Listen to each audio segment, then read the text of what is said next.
Magmula Welcome Rotonda hanggang Moraita, napakaganda ng kalsada dyan sa may bandang Espanya. Ang ginawa nila, binakbak nila yung magandang kalsada tapos pinaispalto nila ulit. Sayang lang yung budget na ginamit nila dyan. Samantalang yung Espanya na yan laging lubog sa baha. Bakit hindi yun ang pinagtuunan nila ng pansin? Ano yan, pakitang tao porket malapit na yung eleksyon.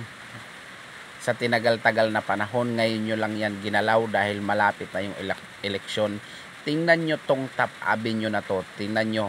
Ayan o, laging puno ng baha. Bakit hindi yan ang pagtuunan nyo ng pansin para mawala na yung baha na yan?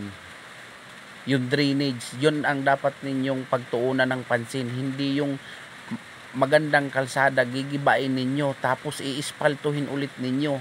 Yung Top Avenue, ang daming sirang kalsada dyan, laging lubog sa baha. Bakit hindi yun ang pagtuunan nyo ng pansin? Sayang lang yung budget. Nagpapapansin na naman kayo.